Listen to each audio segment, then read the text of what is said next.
काफ़ी मिन्नतें करने के बाद बाबा जी ने चाचा जी को बताया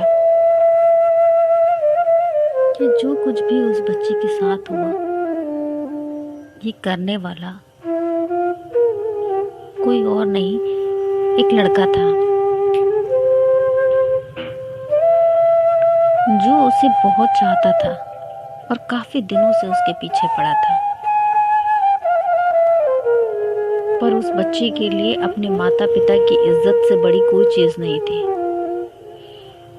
उसने कभी भी उस लड़के के प्यार को स्वीकार ही नहीं किया, क्योंकि वो जानती थी कि अगर वो ऐसा करती तो उसके माता पिता का सम्मान खत्म हो जाता और वो किसी को मुंह नहीं दिखा पाते, क्योंकि वो लड़का एक अलग धर्म से बिलोंग करता था। इसलिए वो हमेशा उस लड़के को धुतकारती रही, उससे दूर भागती रही। पर जब उस लड़के को यह एहसास हो गया कि अब वो कभी उसे पा नहीं पाएगा,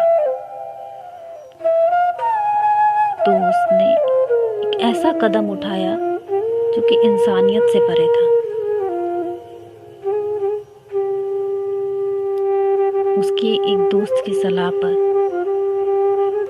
उसने एक तांत्रिक से मिलकर, उसे पैसे देकर प्रसाद में मंत्रों के द्वारा उस आत्मा को बांधकर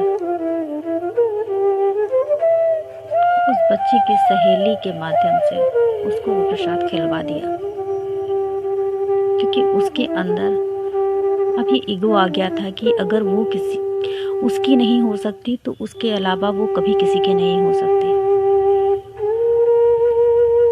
एक लड़के के अभिमान की वजह से एक मासूम बच्ची की जान पर आ गई। पर इस बात को मानने वाला क्या ये समाज कभी मानेगा, कभी स्वीकारेगा? नहीं, क्योंकि ये दुनिया सिर्फ उसी चीज को मानती है जिसे वो देखती है, जिसे वो खुद महसूस करती है।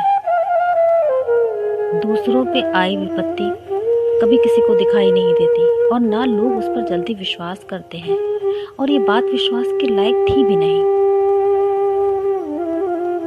चाचा जी ने जब ये बात सुनी तो जैसे पैरों के नीचे से जमीन ही हट गई। उन्हें समझ ही नहीं आया कि वो अब करें तो क्या करें, क्योंकि जो लड़का एक बार उनकी बेटी को मारने की कोशिश कर सकता है, उसके साथ ऐसा नीच काम कर सकता है, वो आगे और क्या नहीं कर सकता।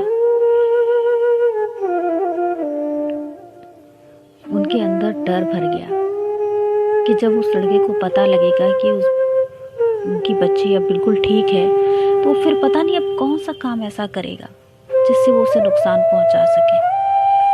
इस डर से उन्होंने अपनी उस बच्ची को शहर से बाहर अपने एक रिश्तेदार के यहाँ पर रखकर पढ़ाई पूरी कराने के लिए निश्चय किया और उसे वहाँ से भेज दिया। आज वो सुरक्षित है, खुश है, एक अच्छी जगह पर काम कर रही है। लेकिन वो डर, वो दहशत आज भी कहीं ना कहीं उसे अंदर तक झकझोर देती है। जिस डर के साए में वो इतने साल रही और हमेशा दुआ